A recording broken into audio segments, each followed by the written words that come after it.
আব্বা, আমি ঢাকা যাবো। খবরের কাগজ থেকে চোখ সরিয়ে চিরায়ত গম্ভীর মুখে ছেলের দিকে তাকালেন আফজাল সাহেব। পাশে নতজানু মুখে দাঁড়িয়ে আছেন পলি আক্তার। ছেলেকে বারবার চোখের ইশারায় চুপ করতে বলছেন, কিন্তু পলাশ চুপ যায় না। সে এক বুক সাহস নিয়ে আজ আব্বার সামনে হাজির হয়েছে। আফজাল সাহেবকে নিরুদ্বেগ ভঙ্গিতে আবারও খবরের কাগজে মনোনিবেশ করতে দেখে কিছুটা ভড়কে গেল পলাশ। সে আবারও সাহস সঞ্চয় করে বলল, আব্বা, আমার কথা এড়িয়ে যাবেন না। আমি সিদ্ধান্ত নিয়ে ফেলেছি, আমি ঢাকা যাব।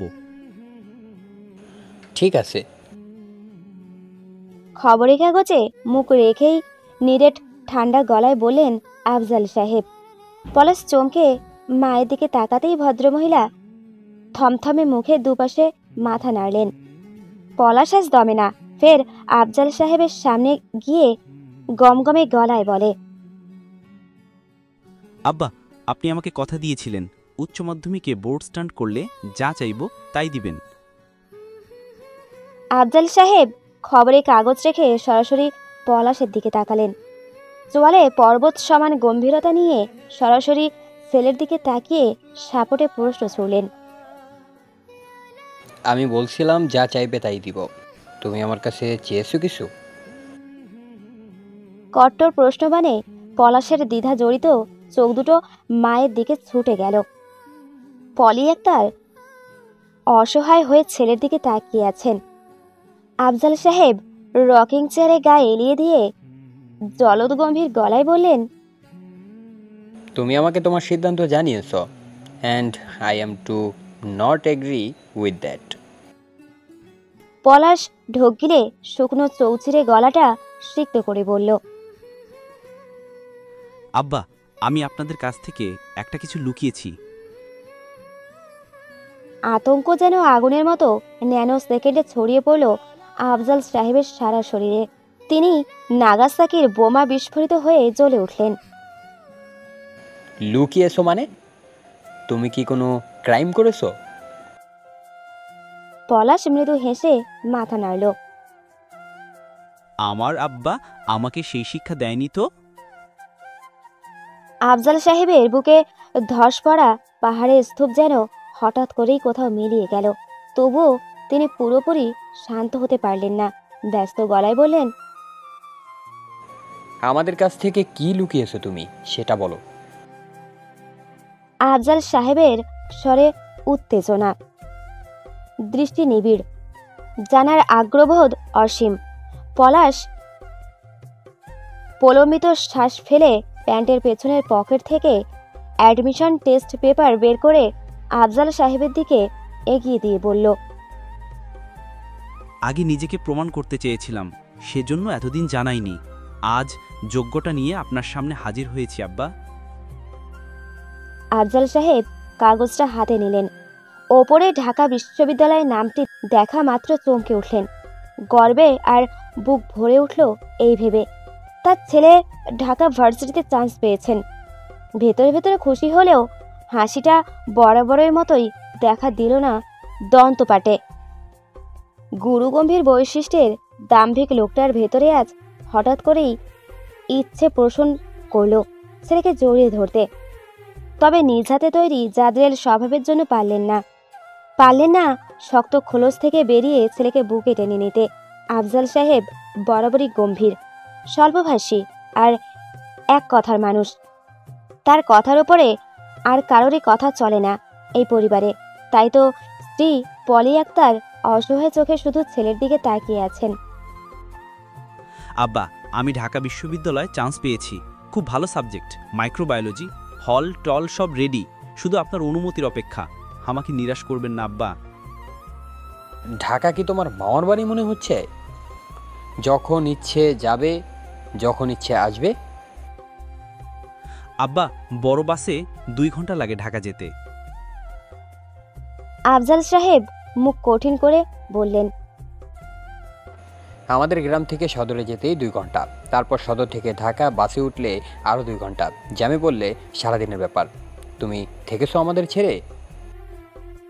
পলাশ দাম্ভিক কণ্ঠে বলল, আমি ছেলে মানুষ আব্বা, রিস্ক না নিলে জীবনে কিছু করা সম্ভব নয়। আমি এই রিস্কটা নিতে চাই। আফজাল সাহেব হঠাৎ করেই বুকের ভেতর তীব্র চাপ অনুভব করলেন। বাপা জোরে হাত চেপে কুজো হতেই পলাশ ছুটে গেল।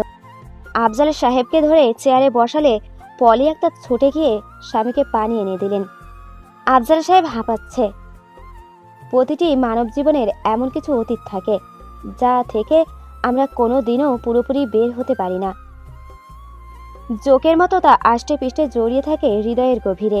আর সময়, সে তো এক নিষ্ঠুর খেলোয়াড়, সুযোগ পেলেই অতীতকে টেনে সামনে আনে, গোলচক্রের মতো আবারও ঘুরিয়ে দেয় সবকিছু। অতীত তখন আর শুধু স্মৃতি নয়, হয়ে ওঠে বর্তমানের ছায়া। আফজাল সাহেবরা ছিলেন যমজ দুই ভাই, আফজাল ও আজনাল। পাটুলি ইউনিয়নের ইতিহাসে প্রথমবারের মতো দুজনেই একসাথে চান্স পেয়েছিল ঢাকা বিশ্ববিদ্যালয়ে। গোটা গ্রামে খুশির হাওয়া, আর তাদের পিতা আলাউদ্দিন সাহেব যেন গর্বে আকাশ ছুঁয়েছিলেন। ছেলেদের ভবিষ্যতের আশায় জমি বন্ধকে দিয়ে পাঠিয়ে দিলেন ঢাকা। সময়টা স্বপ্নের মতো কাটছিল। আফজাল ছিলেন একটু গম্ভীর প্রকৃতির, আর আজনাল ঠিক তার উল্টোটা। সে ছিল মিষ্টিভাষী, হাসি খুশি। কয়েক মাসের মধ্যেই আজনাল দুটি টিউশনি জুটিয়ে ফেলেন। সময়ের সঙ্গে সঙ্গে সেই সংখ্যা বেড়ে দাঁড়ায় 9টিতে। নিজে ও ভাইয়ের পড়াশোনার খরচ আজনাল একাই চালাতেন। বাবাকে আর টাকা পাঠাতে হয়নি গ্রাম থেকে। শেষের দিকে আফজালও ভাইয়ের অনুপ্রেরণায় টিউশনি শুরু করেন। অবশেষে শেষ হয় অনার্স। সামনে কোরবানির ঈদ। আফজাল বাড়ি ফিরে গেলেও আজনাল থেকে যায় ঢাকায়। এক ছাত্রের মা জানিয়েছিলেন, ঈদের আগের দিন পর্যন্ত পড়ালে 1,500 টাকা বাড়তি দেওয়া হবে। ঈদের পরপরই ছিল সেই ছাত্রের মাধ্যমিক পরীক্ষা। তখনকার 1,500 মানে আজকের 50,000। আজনাল রাজি হন। ইচ্ছে ছিল বাড়ি গিয়ে সবাইকে ঈদের জামা কিনে দেবেন। সেই কারণেই গরু কেনার মুহূর্ত মিস করে ব্যস্ত শহরে থেকে যান। ঈদের আগের বিকেলে হাতে ব্যাগ ভর্তি নতুন জামা নিয়ে রওনা দেন গ্রামের উদ্দেশ্যে। হৃদয় খুশিতে ভরে উঠেছিল। এক অন্যরকম ঈদ হবে এবার। রোড পার হচ্ছিল আজনাল। ঠিক সেই মুহূর্তে উল্টো দিক থেকে আসা এক দ্রুতগামী বাস মুহূর্তেই থেতলিয়ে দেয় তার পথ চলা। চাকা নিশে পিষে যায় আজনাল। রাস্তার পাশে ছিটকে পড়ে হাতে ব্যাগগুলো। ঈদের নতুন কাপড়ে ছড়িয়ে পড়ে এক তরুণের তাজা রক্ত। ঢাকা শহরে ব্যস্ততা কমে যায় কিছুক্ষণ, কিন্তু পুটলি গ্রামে আর কখনো আগের মতো ঈদ আসে না। তারপর আর আজনাল সাহেবের ফেরা হয়নি গ্রামে। ঈদের গরু দেখা হয়নি।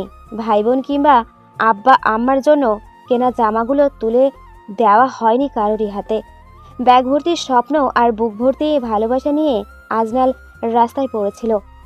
তবুও বেঁচেছিল তখনও।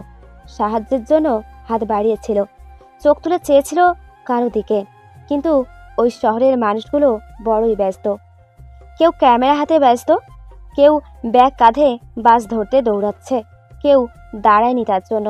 অতঃপর আজনালও আর ফিরল না। ঈদের সকালে যখন প্রতিটি মুসলিম পরিবারের উনুনে আগুন জ্বলে, সেমাই রান্না হয়, তখন পুটলির এক ঘরে কেবল কান্না আর মৃত্যু। আজও সেই শোক কাটিয়ে উঠতে পারেনি আফজাল সাহেব। ভাইয়ের সেই রক্তাক্ত মুখ বারবার ভেসে ওঠে চোখে। তারপর আর ঢাকামুখী হননি তিনি। মাস্টার্স করেছেন গ্রামের এক সরকারি কলেজ থেকে। শহর ছেড়ে ফিরে গিয়েছিলেন শিকড়ে। এত বছর পরেও কেউ ঢাকা শহরের নাম উচ্চারণ করলেই বুকটা কেঁপে ওঠে। সে শহরে তিনি ছেলেকে কখনোই পাঠাবে না। তিনি ছেলের দিকে তাকিয়ে প্রস্তর কঠিন মুখে বলে উঠলেন, ওই শহরে আর নয়, তুমি আমার সামনে থাকবে। আমি আর কাউকে আজনাল হতে দেব না। পলাশ আহত গলায় বলে উঠল। আব্বা। আফজাল সাহেব উঠে দাঁড়ালেন। তোমার চেষ্টাকে আমি সম্মান জানাই, তবে তোমার ঢাকা যাওয়া হচ্ছে না। আফাদের মতো গ্রামের কলেজে থেকে অনার্স শেষ করো। আব্বা, আপনি এভাবে আমার স্বপ্ন ভেঙে দিতে পারেন না। এবার কিছুটা সাহস নিয়ে পলি আক্তার এগিয়ে গেলেন। মাথার ঘোমটা টেনে স্বামীর সামনে দাঁড়িয়ে ম্লান গলায় বলল, ছেলেটি এত করে বলছে জব। আফজাল সাহেবের সব ব্যস্ত বিদ্যুৎ বেগী চাহনি দেখে থেমে গেলেন পলি আক্তার। আফজাল সাহেব বারান্দা ছেড়ে ভেতরের দিকে হাঁটা ধরলেন। হঠাৎ পলাশ পেছন থেকে বলে উঠল, আমার স্বপ্ন ভেঙে গেলে কিন্তু আপনারাও আমাকে পাবেন না। আফজাল সাহেবের পদযুগল থেমে গেল। পেছনে ঘুরতে পলাশের দিকে তাকালে পলাশ বলে, স্বপ্ন ছাড়া কিন্তু মানুষ বাঁচতে পারে না, আপনারাও আমাকে বাঁচাতে পারবেন না। পলি আক্তার চমকে উঠলেন। ছেলের কাছে ছুটে যাওয়ার আগেই পলাশ নিজের ঘরে গিয়ে দরজা আটকে ফেলল। বারবার দরজায় ধাক্কালেও দরজা খোলে না পলাশ। কানাকাটি জুড়ে বসলেন পলি আক্তার। কলেজ থেকে ফিরে পলাশের যমজ বোন নয়নতারাও কাঁদতে শুরু করলো মায়ের সাথে। 4 বোনের অতি আদরের একটি ছোট্ট ভাই, অনেক সাধনার পর বাবা। স্ত্রী এবং মেয়েদের কান্নায়ও আফজাল সাহেব টলল না। নিজ কক্ষে চলে গেলেন ডগডগে পায়ে। এভাবে কেটে যায় 3টি দীর্ঘ নিঃশব্দ দিন। ঘরের দরজাটা আর একটিবারের জন্য খোলেনি পলাশ। ছেলের শোকে পলি আক্তার ভেঙে পড়েছেন। শরীরটা দিনকে দিন নিস্তেজ হয়ে যাচ্ছে। সারাক্ষণ ছেলের ঘরের দরজার সামনে বসেই থাকেন। স্বামীর সঙ্গে সব কথা বন্ধ করে দিয়েছেন। খাওয়া দাওয়া ছেড়ে দিয়েছেন অনেক আগেই। বাড়ির রান্নাবান্না গোছগাছ সব দায়িত্ব এসে পড়েছে নয়নও তারার কাঁধে। পলাশ না খেয়ে থাকতে পারে না। ঘরের দরজা না খুলেও দরজার নিচ দিয়ে খাবার দিলে চুপচাপ তুলে নেয়। পলাশের বড় 2 বোন শ্বশুরবাড়ি থেকে ছুটে এসে বাবাকে অনেক বুঝিয়ে গেছেন, কোনো কাজ হয়নি। শেষে রাতভর রাস্তায় কাটিয়ে ক্লান্ত চোখে হাজির হন তাদের স্বামীরাও শ্বশুরকে বোঝানোর আশায়। তবুও আফজাল সাহেব নড়েননি। বহু প্রতীক্ষার পর সেই মুখখানা দেখেছিলেন তিনি। কত রাজ্যে সেজদায় কাটিয়েছে তা কেবল তিনি আর তার প্রভুই জানেন। 4 কন্যার মাঝে একটি পুত্র সন্তান পলাশ ছিল সবার চোখের মণি। ছোট থেকে দুঃখ, কষ্ট, অভাব এসব শব্দ কখনো ছুঁতে পারেনি তাকে। আবার পরিবারের কঠোর শাসনও ভালোবাসায় ঘেরাটোপে কোনো বিপথেও সে পা রাখেনি। পুটলি ইউনিয়নের সব থেকে মেধাবী ছাত্র সে। একবার ঢাকায় এক ভাইকে হারিয়েছে আফজাল সাহেব। এবার আর ছেলেকে পাঠাতে চান না। কেউ তাকে কঠোর বললে বলুক, তবুও পলাশকে হারাতে পারবেন না তিনি। ছেলে তার হাতের বাঁধনে থাকুক, সবসময় থাকুক চোখের সামনেই, এটাই চান নিপাট ভদ্রলোক। 4র্থ দিনের দিন অসুস্থ হয়ে পড়লেন পলি আক্তার। সদর থেকে ডাক্তার আনা হয়। আপাতত সেলাইন চলছে। আফজাল সাহেব সকাল সকালে বেরিয়েছিলেন, ফিরলেন একদম বেলা করে। তিনি সরাসরি গেলেন ছেলের ঘরের সামনে। দরজা গম্ভীর ভঙ্গিতে টোকা দিয়ে ডাকলেন, পলাশ, দরজা খোলো। পলাশ যেন এই মুহূর্তের জন্যই অপেক্ষা করছিল। সে ছুটে এসে দরজা খুলে দেয়। আফজাল সাহেব ছেলের দিকে একটি টিকিট এগিয়ে দিয়ে ঠান্ডা গলায় বললেন, আমি খবর নিয়েছি পরশু থেকে ক্লাস শুরু। কাল ফার্স্ট ট্রিপের টিকিট। যাও, বন্ধুদের থেকে বিদায় নিয়ে আসো। তোমার জামা কাপড় নয়ন তারা গুছিয়ে রাখবে। হঠাৎ করে পলাশ চাপড়ে ধরল আফজাল সাহেবকে। চমকে উঠে থমকে গেলেন আফজাল সাহেব। অনুভব করলেন তার ধূসর রঙের পাঞ্জাবির বুকের অংশ ভিজে যাচ্ছে। পলাশ ফুঁপিয়ে ফুঁপিয়ে কাঁদছে, তার পিঠের পাঞ্জাবির অংশ খামচে ধরে। চৈত্রের খাড়ারে শ্রাবণের ধারায় চোখের কোল ভিজে আসছে আফজাল সাহেবের। তার বুক ফেটে যাচ্ছে অদৃশ্য এক বেদনায় ভরে। আলগোছে কষ্টের পাহাড় লুকিয়ে আফজাল সাহেব ছেলের কাঁধে হাত রাখলেন। পাশের ঘরে জানালা দিয়ে বাবা ছেলের এই আবেগঘন দৃশ্য দেখে চোখের অশ্রু মুছলেন পলি আক্তার। পলাশ সোজা হয়, ভেজা চোখে বাবার দিকে তাকিয়ে কৃতজ্ঞ গলায় বলল, আব্বা, আপনার শিক্ষা আমি সারা জীবন মনে রাখব। আপনার মাথা নত হয় এমন কাজ করব না কখনো। আফজাল সাহেব মাথা নাড়িয়ে বললেন, আমি জানি আমার শিক্ষা কখনো ভুলো না বাবা। কখনো না আব্বা। আফজাল সাহেব আজ আর নিজেকে ধরে রাখতে পারলেন না। ছেলের কাঁধে হাত রেখে হঠাৎ করেই ফুঁপিয়ে উঠলেন। তুমি আব্বার খুব আদরের পলাশ, আমার খুব কষ্ট হবে তোমাকে ছাড়া। বাবা ছেলে একে অপরকে জড়িয়ে ধরে ডুকরে কেঁদে উঠল। পলাশ চোখ মুছতে মুছতে বলল, আব্বা, আমার আরেকটা আবদার আছে। আফজাল সাহেব আবারও গম্ভীর হলেন। কি? পলাশ সাহস করে বলেই ফেলল, আমি ঢাকা যাওয়ার আগে ফুলকে বিয়ে করতে চাই। আপনি আজ রাতেই বিয়ের ব্যবস্থা করুন। আফজাল সাহেব একজন উচ্চ শিক্ষিত মানুষ। ছেলের মুখে এমন উদ্ভট কথা শুনে জ্বলে উঠলেন। কি যা তা বলছো তুমি? পলাশ নিজেকে শান্ত রেখে তার ভেতরে অস্থিরতা বোঝালো। আব্বা, আমার ফুল অনেক নিষ্পাপ। ওরে কেউ একটা ধমক দিয়ে কথা বললেও কান্না করে দেয়। কেউ যদি ওরে এসে কিছু বলে, হুজি উল্টে কিছু বলবে, সেই সাহসটুকু ওর নেই। এলাকার বকাটে পোলাপাইনে নজর পড়ছে আমার ফুলের উপর।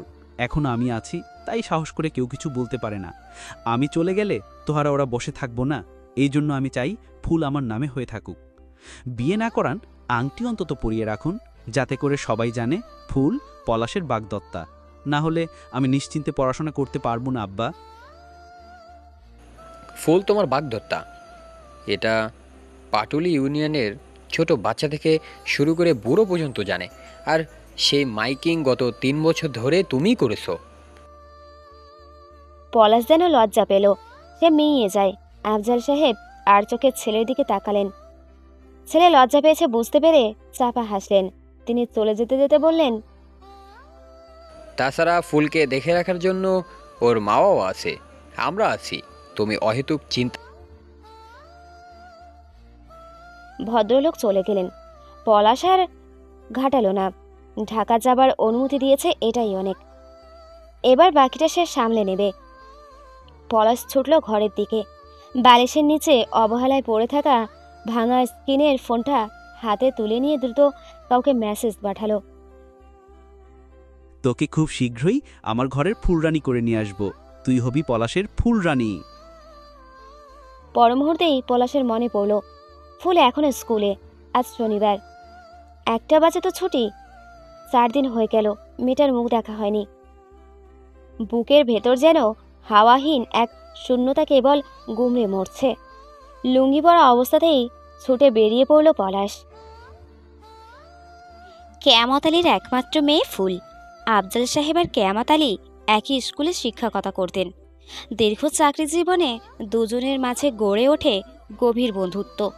সেই বন্ধুত্বকে আত্মীয়তার বন্ধনে রূপ দিতে দুই বন্ধু সিদ্ধান্ত নেন একজনের ছেলে আর একজনের মেয়েকে একদিন একই করে ঘরে বাঁধবেন। পলাশ তখন 9ম শ্রেণীতে পড়ে। একদিন মায়ের মুখে শুনে ফেলে সেই কথা। উড়ন্ত বয়সের চঞ্চলতা সামলাতে না পেরে সেদিনই ছুটে যায় ফুলকে দেখতে। আর একবার চোখে পড়তেই সে আর চোখ ফেরাতে পারেনি। ফুল ছিল ফুলের মতোই স্নিগ্ধ, কোমল প্রাণ। কিশোর হৃদয় যেন আটকে গেল সেই সরল মুখের ছায়ায়। প্রথম দেখায় প্রেমে পড়ে যায় পলাশ। তখন থেকেই চোখে চোখে রাখে ফুলকে। পাড়া মহল্লায় সে দিব্যি দিয়ে বলে বেড়ায় ফুল তার ভবিষ্যৎ বউ। ওর দিকে যেন আর কারো দৃষ্টি না পড়ে। সেই দেখাশুনো করতে করতেই কখন যে ফুলও তাকিয়ে থাকতো পলাশের দিকে সে টেরই পায়নি। 3 বছর কেটে গেছে।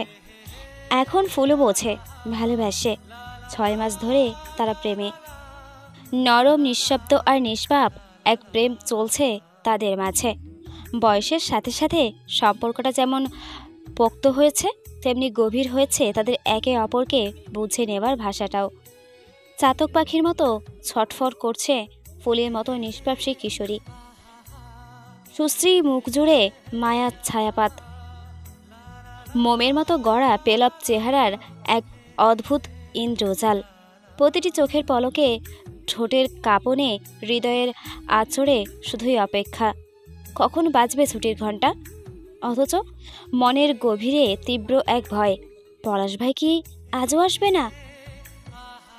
চৈত্রের খরায় যেমন মাটি ফেটে যায়, তেমনি ফেটে যাচ্ছে ফুলের কমল বুক। নিঃশব্দে কাঁদছে তার পুষ্পকতর অন্দোল। ভাবনার সুতো কাটল ঘণ্টার শব্দে। তীব্র রোদের মধ্যে এক পশলা শীতল হাওয়া পাওয়ার মতো অমৃত শান্তি অনুভব করে ফুল ব্যাগ নিয়ে ছুটে বেরিয়ে গেল ক্লাসরুম থেকে, প্রিয় বান্ধবী শিখাকে ফেলে। শিখা পেছন থেকে গলা ছেড়ে ডেকে উঠল। চঞ্চল তরুণী শুনল না কারো পিছু ডাক। সে এক দৌড়ে গিয়ে থামল গেটের সামনে। ফুসফুস হতে নিগত অতি ঘন নিঃশ্বাসের সাথে তার চাতক দৃষ্টি বিদ্যুৎ বেগে ছুটে গেল অদূরে বটগাছের দিকে। চণ্ডীপাড়া বালিকা উচ্চ বিদ্যালয় ও পোড়াদিয়া আদর্শ উচ্চ বিদ্যালয়ের মধ্যবর্তী স্থানে নীরব মূর্তির ন্যায় অটল ভঙ্গিতে দাঁড়িয়ে আছে এক পুরানো বটগাছ। গাছের নিচে সুন্দর করে ইট দিয়ে বসার জায়গা তৈরি করা আছে। বাজার সংলগ্ন হওয়ার দরুন এলাকার ছোকরাদের রমরমা আড্ডা জমে এখানে। তবে চণ্ডীপাড়া বালিকা উচ্চ বিদ্যালয় ছুটির সময় জায়গাটি শুধুমাত্র পলাশ ও তার সাঙ্গপাঙ্গের জন্য বদ্ধকৃত বলে এলাকার সকলের অবগত। স্কুলের উচ্চ সুরক্ষা দেয়াল ছেদ করে মাথা তুলে দাঁড়ায় পলাশ। সৃষ্টিকর্তা সবাইকে সবকিছু দেন না ঠিকই, কিন্তু যাকে দেন ঢেলে দেন। পলাশের উচ্চতাও ঠিক তারই নিদর্শন। গোটা এলাকায় তার মতো লম্বা আর কেউ নেই। তবে দুঃখের কথা, সে লম্বায় যত দাপুটে, স্বাস্থ্যে ততটাই অনাহুত। অতিরিক্ত উচ্চতার সাথে তার কঙ্কালসার গড়ন একেবারেই বেমানান। শ্যামলা রঙের চিকন গড়নের এই পোলাটার মন কিন্তু ফুল নামের মেয়েটার মধ্যেই গাঁথা। ফুল ছুটে যায় পলাশের দিকে, সেই চেনা টং ঘরের পেছনে দাঁড়িয়ে থাকা ছেলেটার দিকে, যে কিনা এই মুহূর্তে ভিড় ঠেলে তাকিয়ে আছে শুধু ফুলের খোঁজে। ফুল এক দৌড়ে ছুটে দিয়ে থামল পলাশের সামনে। হাঁটুতে ভর দিয়ে ঝুঁকে হাঁপাতে হাঁপাতে ডেকে উঠল, পলাশ ভাই। পলাশ এক লাফে নেমে ছুটে গেল ফুলের দিকে। 4 দিনের সকল আকুলতা কণ্ঠে ঢেলে ডেকে উঠল, আমার ফুল। ফুল সোজা হয়, তার চোখের কার্নিশ কোণে বর্ষার কালো মেঘ জমে। আকুতি ভরা হৃৎপিণ্ড, হৃদয়ের অন্তরালে জমা দানা দানা অভিমানের বহিঃপ্রকাশ ছাড়াই তার সহজ সরল স্বীকারোক্তি, আমার খুব কষ্ট হয়েছে পলাশ ভাই।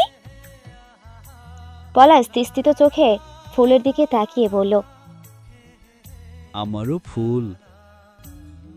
হঠাৎ বাচ্চাদের মতো নাক ফুলিয়ে মুখ ঘুরিয়ে নিল ফুল। কিশোরী অভিমানী সুরে বলল, আমি কিন্তু একটু রাগ করেছি। পলাশ কাত হয়ে ফুলের দিকে ফিরে ভুরু কুচকালো। একটু। ফুল জবাব দেয় না। ধীরে ধীরে গালের ভেতরে গ্যাস জমতে শুরু করেছে। পেলাব গাল দুটো ফুলতে দেখে ঠোঁট কামড়ে হাসল পলাশ। আহ্লাদে আশকারা দিয়ে কোমল কণ্ঠে জানতে চাইল, কতটুকু? ফুল ঘুরে দাঁড়ালো, দুহাত পাখির ডানার মতো মেলে দিয়ে বোঝালো তার রাগের পরিমাপ। আপাতত ক্ষোভে গজগজ করে বলল, এতটুকু। ওকে দাঁড়া। বলে পলাশ দৌড়ে গেল সামনের একটি কৃষ্ণচূড়া ফুল গাছের দিকে। লাফিয়ে 2 ডাল ফুল নিয়ে আবারও ছুটে এলো ফুলের কাছে। ফুলগুলো ফুলের হাতে দিয়ে বলল, কৃষ্ণচূড়া পেয়ে কি খুশি পলাশের ফুল। সপ্তদশীর রাগ সঙ্গে সঙ্গে ঝরে পড়ল শেষের বিকেলে ঝরা পাতার মতো। মিষ্টি ঠোঁট স্নিগ্ধ হাসির রেখা টেনে বলল, রাগ তো না হয় কমলো, কষ্ট যে হয়েছে অনেক। পলাশের খড়গনাশার চেহারায় দিঘির জল কালো রং ঝরে পড়ল। সে অপরাধী ন্যায় নত সুরে বলল, তোকে আজ আরেকটু কষ্ট দিতে এসেছি ফুল। ফুল যেন মজার কিছু শুনল, খিলখিল করে হেসে উড়িয়ে দিল পলাশের কথা। কৌতুক করে বলল, যে পলাশ কখনো তার ফুলের কষ্ট সহ্য করতে পারে না, সে কি করে তার ফুলকে কষ্ট দেবে? আব্বা রাজি হয়ে গিয়েছে, ভোরের বাস। ফুলের পদ্মকোমল মুখখানার সঙ্গে সঙ্গে ম্লান হয়ে যায়। পলাশ কিছু বলতে চাইল, তবে তার আগেই ফুল মলিন মুখে হেসে বলল, আমি মানিয়ে নিব পলাশ ভাই। পলাশের ঠোঁটে এক চিলতে হাসি ফুটে উঠল। সে স্নেহোদ্দরে হাত রাখল ফুলের মাথায়। মেয়েটা যেমন সরল তেমনি চাপা, শত দুঃখ বুক পাজরে পুষে ভিঙ্গরাজ ফুলের মতো সর্বদা হেসে বেড়ায়। ফুল শুরু থেকেই জানত পলাশের ঢাকায় পড়াশোনার তীব্র ইচ্ছাটা, তাই হয়তো মেয়েটা আগে থেকেই নিজেকে প্রস্তুত করে রেখেছিল। পলাশের গৌরবদপ্ত গভীর চোখ দুটো আলসেসে জড়িয়ে রেখেছে ফুলের পা থেকে মাথা পর্যন্ত। সে খানিক বাদে বলল, আর 2 বছর অপেক্ষা কর ফুল, 2 বছর পর তোকে আমার ঘরের ফুল রানী করে নিয়ে আসব। আমি চাই না বাপের টাকায় বউ চালাতে, আমি কঠোর পরিশ্রম করব ফুল। আশা করি 2 বছরের ভেতর ছোটখাটো একটা চাকরি পেয়ে যাব। বুঝছই তো, ঢাকা শহর জাদুর শহর, আমার একটা না একটা গতি ঠিকই হয়ে যাবে। চাকরি পেয়েই সবার আগে তোর বাড়িতে বিয়ের প্রস্তাব নিয়ে যাব। ততদিন এই পলাশের জন্য অপেক্ষা করতে পারবি না? বিয়ের কথা শুনে লজ্জায় নুয়ে পড়ল ফুল। আনত মুখখানা তুলে লাজুক হেসে বলল, খুব পারবো। পলাশ প্রশ্ন বদনে হেসে আওড়ালো, আমার ফুল। ছেলেটার মাথায় কি চাপলো কে জানে। হঠাৎ পলাশ টঙের উপর দাঁড়িয়ে মাঝবাজারের সকলকে উদ্দেশ্য করে চিৎকার করে বলতে থাকে, বুড়ো থেকে খুঁড়ো সবাই শুনে রাখো, 4 বছরের জন্য গ্রাম ছাড়ছে পলাশ। গ্রাম ছাড়লেও তার সবচেয়ে মূল্যবান জিনিসটা এই গ্রামেই রেখে যাচ্ছে। যদি কেউ ঘুণাক্ষরেও আমার ফুলের দিকে তাকিয়েছ, কাঁটা চামচ দিয়ে চোখ তুলে লবণ মরিচ দিয়ে খেয়ে ফেলবো কিন্তু। ফুল এবার লজ্জায় মরিমরি অবস্থা, মুখটা লাল টুকটুকে হয়ে গিয়েছে, চোখে জলচোখা হাসি। সে টেনে নামাতে চায় পলাশকে, গলা উঁচু করে বলে, পাগল আপনি, নামুন পলাশ ভাই। কিন্তু পলাশ এক চুলও নড়ল না, বরং ভিড়ের দিকে তর্জনী তুলে গলা চড়িয়ে চেঁচিয়ে উঠল, প্রিয় গ্রামবাসী, আবারও বলে রাখি, ফুল পলাশের বাগদত্তা, পলাশের ভবিষ্যৎ বউ। ভিড়ের মাঝ থেকে হাসির রোল ওঠে। কেউ কেউ তালি দেয়, কেউ মুখ চেপে হাসে, আর ফুল মাথা নিচু করে খপ করে কাপ দিয়ে মুখ ঢাকে। গ্রামের সবাই মুখ চেপে হাসতে হাসতে সেখান থেকে সরে গেল। এই পলাশ ফুলের প্রেম কাহিনী কে না জানে। এদের পাগলামি দেখে দেখে সবাই এখন অভ্যস্ত। বাচ্চা থেকে বুড়ো সবাই জানে ফুল পলাশের ভবিষ্যৎ বউ। কেউ যদি ভুল করেও ফুলের দিকে চোখ তোলে, পলাশ সে চোখ উপড়ে ফেলবে, এতে সন্দেহ নেই। আফজাল সাহেব এলাকার সম্মানিত মানুষ, আর পলাশ, সে আর কোনো বাজে নেশায় নেই, শুধু একটা নেশা আছে, ফুল নামের মেয়েটার। সবচেয়ে বড় কথা, এই প্রেমের কথা 2 পরিবারই জানে, তাই গ্রামের কেউ কিছু বলে না, বরং তারাও মজা নেয়। এই 2 তরুণ তরুণীর পাগলাটে প্রেম দেখতে দেখতে একরকম ভালো লেগে গেছে সবার। পলাশ এক লাফে নিচে নেমে আসে, ভিড় ছিন্ন করে শিখার এসে দাঁড়ায় ফুলের সামনে। পলাশকে দেখেই সে মুখ বাঁকায়, চোখ ঘুরিয়ে সামনের দিকে হাঁটা ধরল। এই ছেলেটার ওপর তার বড্ড রাগ। প্রিয় বান্ধবীর সাথে এখন আর আগের মতো স্কুলে যাওয়া আসার সময় আড্ডা দেওয়া যায় না। এই চিকনাটা সব সময় পেছনে লেগে থাকে, একেবারে জোকের মতো। কথায় কথায় ফুল, আমার ফুল শুনতে শুনতে শিখার ধৈর্যচ্যুত ঘটে গেছে। শিখা কয়েক কদম এগিয়ে যেতে পলাশ বরাবরের মতো 24 কপাটি বের করে শিখার নাম উল্টো করে ডেকে উঠল, এই খাসি। শিখা কিড়মিড়িয়ে তাকাতেই পলাশ বলে উঠল, আমার ফুলকে দেখে রাখিস, তোকে ওর চিফ অফ হেড সেক্রেটারি করে রেখে গেলাম। প্রতি মাসে 2 জোড়া মেশমি চুড়ি পেয়ে যাবি। চুরির কথা শুনে মুহূর্তেই গলে গেল শিখা। চুড়ির প্রতি তার একরকম দুর্নিবার আকর্ষণ। নেহাত ওই চিকনা তার কথা মতো প্রতি মাসে একজোড়া চুড়ি দেয় বলেই এখনো তার জন্য গোয়েন্দাগিরি করে বেড়ায় সে। তবুও ভাব বজায় রেখে সেখান থেকে মুখ ভার করে হাঁটা ধরল শিখা। ফুলও পেছন পেছন হাঁটতে শুরু করলো। হঠাৎ পলাশ পেছন থেকে ডাকলো, তোকে একটু জড়িয়ে ধরি ফুল। ফুল আটকে উঠল, চোখ মুখে ভয় মাখা সোজাসাপটা জবাব, আম্মা বলেছে বিয়ের আগে সংস্পর্শে না যেতে। পলাশ বুঝে গেল ফুলের মার অগ্রিম সতর্কবার্তায় কি ছিল। সে আর জোর করল না, কেবল এক টুকরো শক্ত হাসি নিয়ে বরাবরের মতো ফুলের মাথায় আলতো করে হাত রেখে বলল, যা, ছুবো না, একদম বিয়ের পরই অধিকার নিয়ে ছুবো। ফুল চুপচাপ রইল। হঠাৎ পলাশ নিজের আধা ভাঙা স্মার্টফোনটা ফুলের দিকে বাড়িয়ে দিয়ে বলল, নে, এটা রাখ। ফুল চমকে উঠে তড়িঘড়ি করে বলল, না পলাশ ভাই, এটা তো আপনার বোনের ফোন, আর আমার ফোনেই তো কথা হয়। এই ফোনটা পলাশের বড় বোন দিয়েছিল যখন জানতে পেরেছিল ভাই ঢাকা বিশ্ববিদ্যালয়ে ভর্তির পরীক্ষার প্রস্তুতি নিচ্ছে। কোচিংয়ে না পড়লেও অন্তর্জালে যেন পিছিয়ে না পড়ে, এই ভাবতেই ফোনটা দিয়েছিল সে। পলাশ ধৈর্য ধরে বলল, তোর আম্মার তো সপ্তাহে 2 বার বাপের বাড়ি যাওয়া লাগে। এখন কি আমি গ্রামে থাকবো নাকি যে ফোনে না পেলে তোর বাড়ির সামনে গিয়ে উকি দিয়ে দেখতে আসবো? ধর এটা প্লিজ। আমার বন্ধুর ফোন থেকে তোকে রোজ ভিডিও কল করব। তুই জানিস তোকে না দেখে আমি থাকতে পারি না।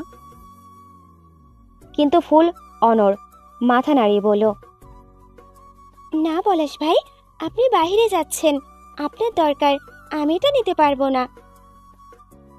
ফুল চুপচাপ হাঁটা ধরল। পলাশ জানে এখন শতবার বলেও ফুল রাজি হবে না, তাই না বলেই তার পিছনে এসে। ফুলদের বাড়ি নদীর ওপারে, বাজার ডিঙিয়ে।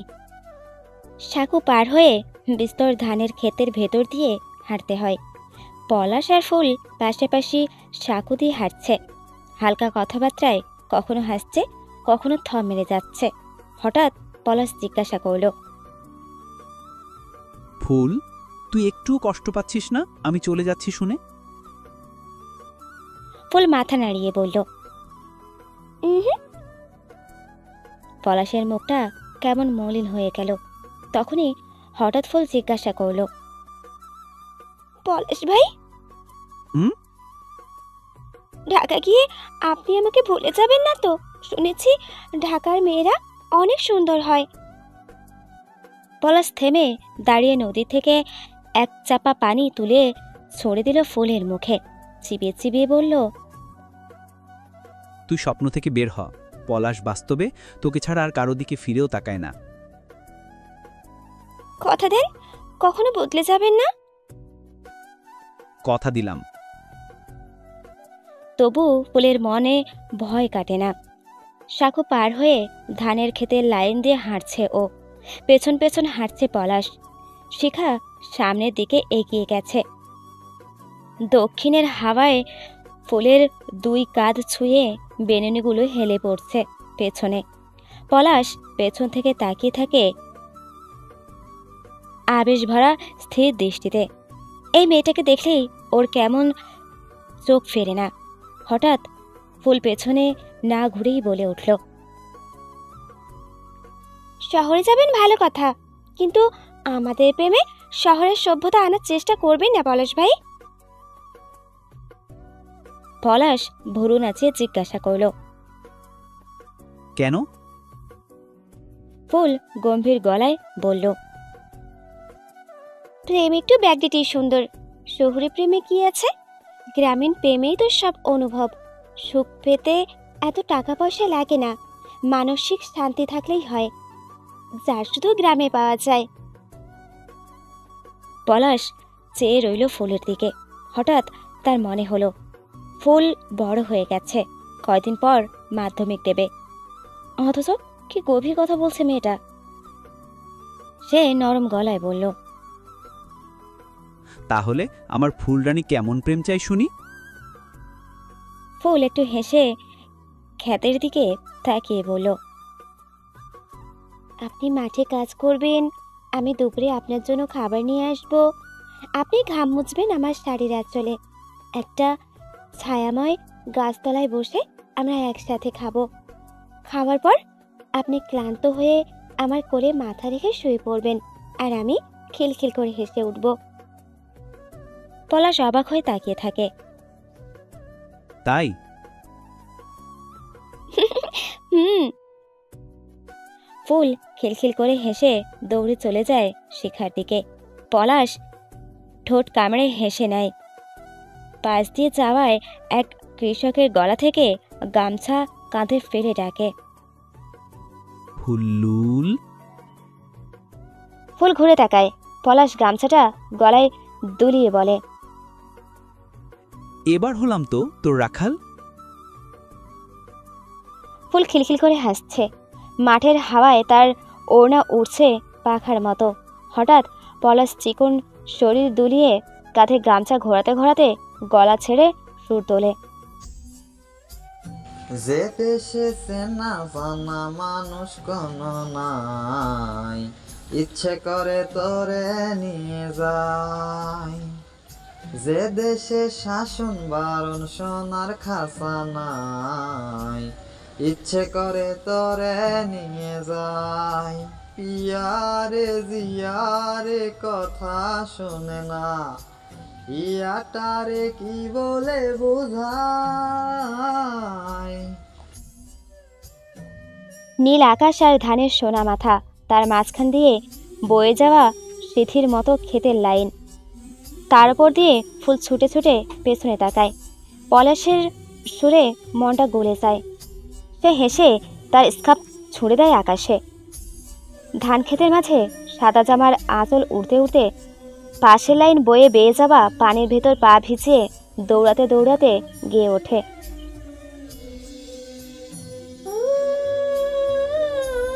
মাটিতে পা রেখে আকাশে ডানা মেলে চলি তুই সে দেশে।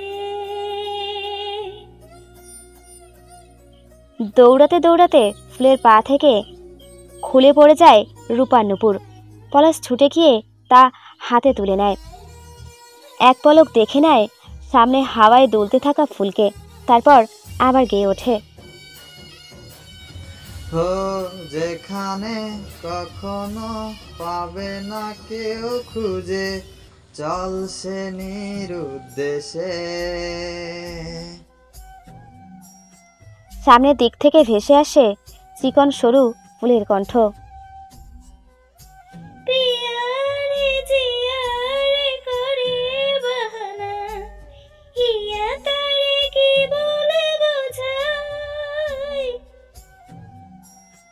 ছুটতে ছুটতে সাদা সালোয়ারে কাদা লেগে যায় ফুলের। শিখাকে নিয়ে ফুল গিয়ে বসে একপাশে ঠিকলের ধারে, পা ডুবিয়ে পানিতে ধুতে ধুতে মনেও যেন ধুয়ে ফেলেছে সময় গ্লানি। ঠিক তখনই পলাশ নুপুর হাতে এগিয়ে এসে ফুলের পায়ে পরিয়ে দেয়। নিচু গলায় স্নিগ্ধ সুরে গেয়ে উঠল, জানি না কেন যে শুধুই তোর কথা ভাবতেই ভালো লাগে। চমকে উঠে ফুল পলাশের মুখের দিকে তাকায়। দু চোখে ধরা পড়ে অবাক এক হাসি। ফুল চোখ সরিয়ে নিয়ে চোখে আলগা এক রং নিয়ে সেও আবার গেয়ে ওঠে, দু চোখে এতদিন স্বপ্ন লুকোচুরি করিনি কেন আগে, পিয়ারে জিয়ারে করে বানা, এ আকারে কি করে বোঝাই। যে দেশে চেনা জানা মানুষ কোনো নাই, ইচ্ছে করে তোরে নিয়ে যায়। যে দেশে শাসন বারণ সোনার খাসা নাই, ইচ্ছে করে তোরে নিয়ে যায়। ভালোবাসি ফুল। ভালোবাসি পলাশ ভাই। নির্জন রাতে চাঁদনি জানালার ফাঁক গলে ঠিকরে পড়ছে ফুলের পড়া টেবিল জুড়ে। টেবিলে মাথা এলিয়ে বসে আছে ফুল নীরবে বিষণ্ণ মনে। কখনো হালকা কাঁপছে তার কিশোরী দেহ, কখনো চুপি চুপি ভিজে যাচ্ছে চোখের কোণ। বুকের ভেতর এক অসম্ভব ভার। সেই মানুষটা যে এতদিন পথের সাথে ছিল, যার খড়কুটোর মতো মুখটা দেখলেই যে শিহরণ জাগতো অন্তরে, কাল থেকে সে আর থাকবে না। তাকে ছাড়া কিভাবে বাঁচবে ফুল? এই দূরত্ব, এই দহন কি সে সইতে পারবে? হঠাৎ জানালার কাঁচে ঠকঠক শব্দে চমকে উঠল ফুল। তড়িঘড়ি চোখ তুলতেই দেখে আধো আলো আধারির বাইরে দাঁড়িয়ে আছে পলাশ। পলাশকে দেখে ফুল চোখের জল আড়াল করে দ্রুত মুছে ফেলল। পলাশ ফিসফিসিয়ে বলল, ফুল, বাইরে আয়। ফুল ওড়না টেনে মাথায় পেঁচিয়ে পেছনের দরজা দিয়ে নিঃশব্দে বেরিয়ে গেল। যাবার আগে একবার তাকালো মায়ের দিকে। তিনি টিভিতে ডুবে আছেন, স্টার জলসার নাটকে মগ্ন। পা টিপে টিপে ফুল ছুটে গেল বাড়ির পেছনের বাঁশঝাড়ের দিকে। এই জায়গাটাই পলাশের প্রিয়। প্রায় আসে এখানে ফুলের সাথে দেখা করতে, কখনো চোখের ভেতর জমা তৃষ্ণা মেটাতে, কখনো বা দুই ফুচকার মোড় হাতে নিয়ে নিঃশব্দে ভালোবাসা জানাতে। আজও সে দাঁড়িয়ে আছে বড় আম গাছটার নিচে। ফুল নিঃশ্বাস আটকে এক দৌড়ে পলাশের কাছে গিয়ে দাঁড়ায়। পলাশ ভাই। পলাশের হাতে সময় কম। ব্যাকুল মনে পকেট থেকে একটা ছোট বাটন ফোন বের করে ফুলের হাতে ধরিয়ে দিল সে। গলা নিচু করে বলল, ফুল, এই ফোনটা তুই রাখ। তোকে ছাড়া এত দূরে গিয়ে কিভাবে থাকবো আমি? ভাবলেই শরীর কাঁপে, ঘাম বেরিয়ে যায়। সারাক্ষণ মেসেজ করবি আমাকে, ফোনটা লুকিয়ে রাখিস। তোর আম্মা যদি ধরেও ফেলে, বলবি পলাশ ভাই জোর করে দিয়েছে। আর বেশি বকা দিলে বলবি পলাশ ভাই বলেছে আর বেশি দিন আপনাদের কাছে তার ফুলকে রাখবে না, খুব শীঘ্রই নিয়ে যাবে। তুই কাঁদবি না কিন্তু একটু, হ্যাঁ ফুল? ফুলের ছলছল চোখ পলাশের দিকে ওঠে।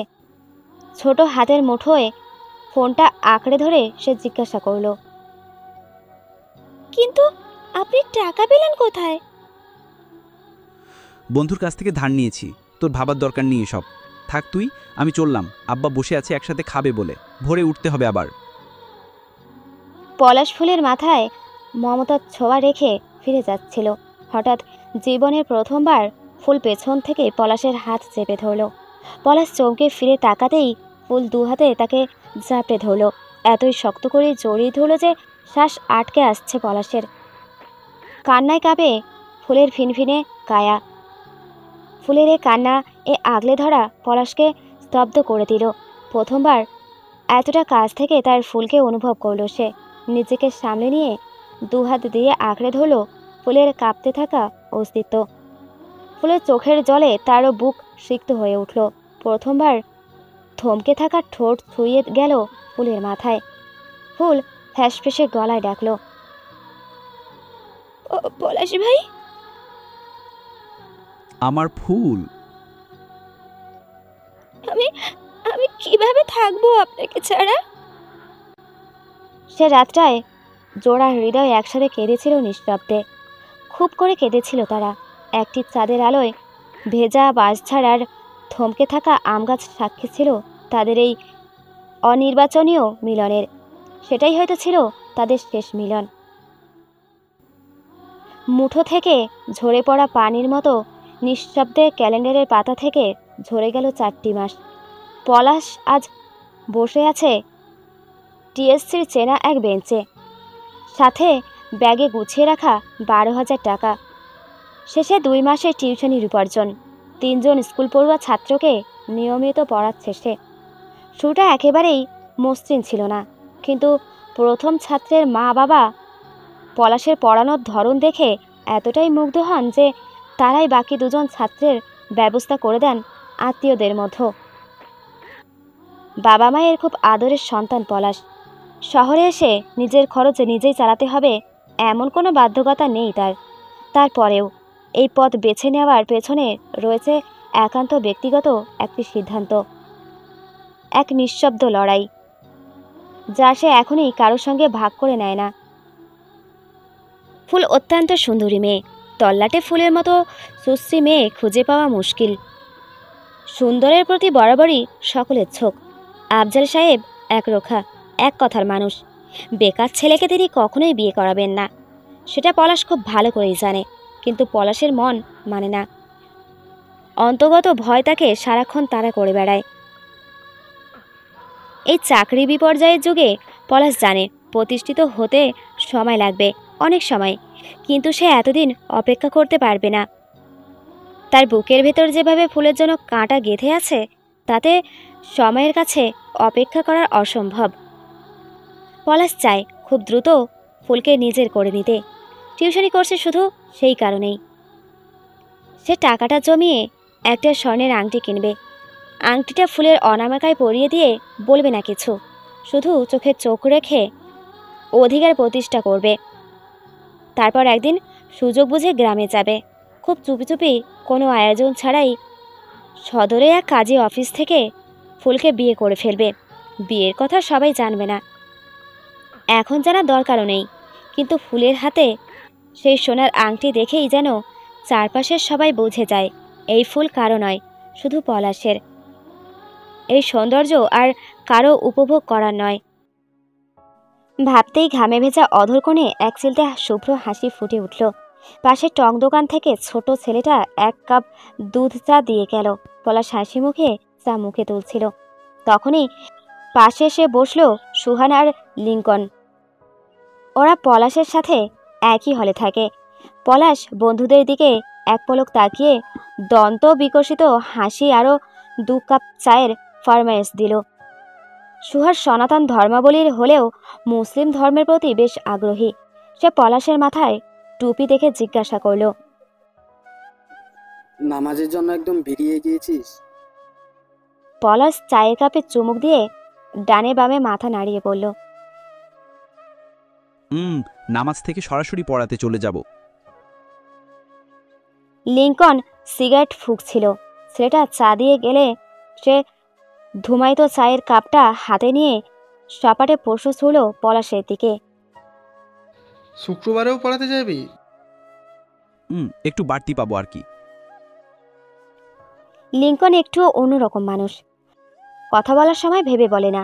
তার কথায় বিপরীত পাশের মানুষটার প্রতিক্রিয়া কেমন হতে পারে। লিঙ্কন কটাক্ষ মিশ্রিত কণ্ঠে বলল, কিরে শালা, তোর বাপ এমন কিপটে কেন বে?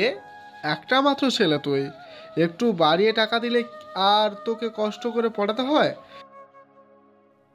পলাশ জ্বলে উঠল তৎক্ষণাৎ। দেখো, বাপ নিয়ে একদম ফালতু কথা বলবি না। কিরে শালা, বাপ নিয়ে বললাম কখন? আমি শুধু বললাম তোর বাপ কিপটে। পলাশ প্রলম্বিত শ্বাস ফেলে বলল, আমার আব্বা মোটেও কিপটে নয়। আব্বা বুঝেন কিভাবে সন্তানকে টাইডে রাখতে হয়। আব্বার মতে টাকাই সকল নষ্টের মূল। টাকা মানুষকে নষ্ট করে ফেলে। এই ধরো, আমার এখন হঠাৎ করেই সিগারেট খেতে ইচ্ছে করছে, কিন্তু আমার হাতে টাকা নেই, যার কারণে ইচ্ছে হলেও আমি খেতে পারবো না। কিন্তু টাকা থাকলে সঙ্গে সঙ্গেই কিন্তু আমি আমার ইচ্ছাটা পূরণ করে ফেলতে পারতাম। আর এইভাবেই একদিন এইটা আমার অভ্যাসে দাঁড়াতো। এই জন্য আব্বা আমাকে হিসেবে করে টামা দেন, যা দিয়ে খেয়ে পড়ে বই খাতা কিনে মাস শেষে 1 টাকাও বেশি না হয়। যা দিচ্ছে তা দিয়ে আমার সুন্দর করে হয়ে যাচ্ছে। আর সবথেকে বড় কথা হলো, টিউশনি আমি নিজের খরচ চালানোর জন্য করছি না। সুহাস কপাল কুঁচকে প্রশ্নবিলপ চোখে চেয়ে থাকে পলাশের দিকে। কয়েকক্ষণ অবুঝ ভঙ্গিতে তাকিয়ে থেকে নিজের ভেতরকার কৌতূহল আর ধরে রাখতে পারল না। না পেরে সরাসরি জানতে চাইল, তাহলে কিসের জন্য এত পরিশ্রম করছিস? আমার ফুলের জন্য আংটি কিনতে চাই। আমি চাচ্ছি সবার অগোচরে বিয়ে করতে। খালি হাতে তো আর বিয়ে করা যায় না, একটা কিছু তো দিতে হবে। After all, she is the princess of my heart.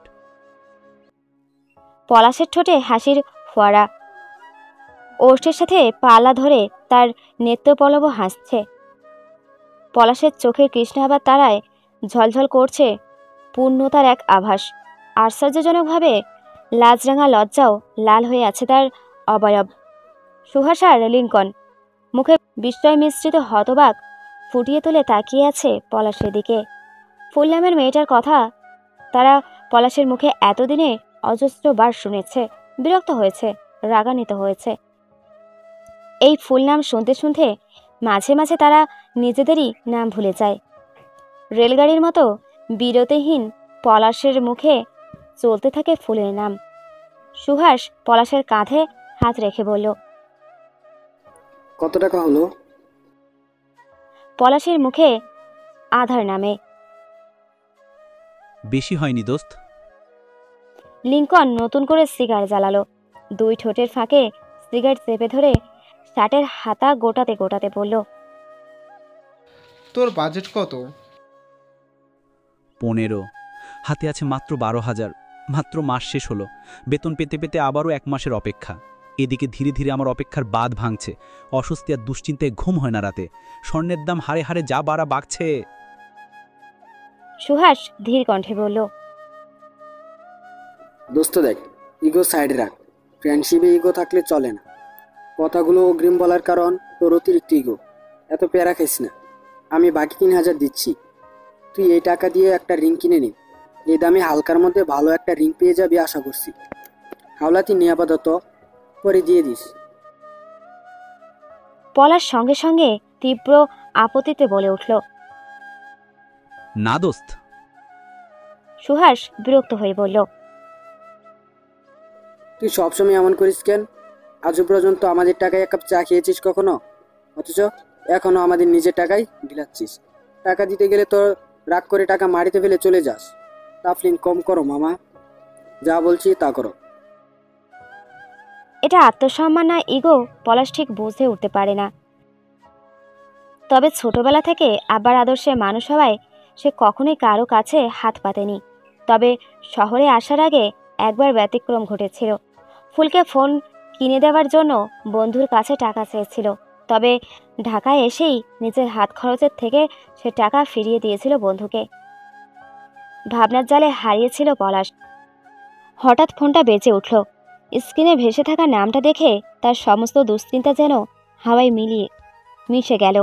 দ্রুত রিসিভ করল সে। ফুল? ওপাশ থেকে উৎফুল্ল গলায় ভেসে এলো। পলাশ ভাই, একটা দারুণ খুশি খবর আছে। কি রে ফুল? আমি ঢাকা আসছি পলাশ ভাই।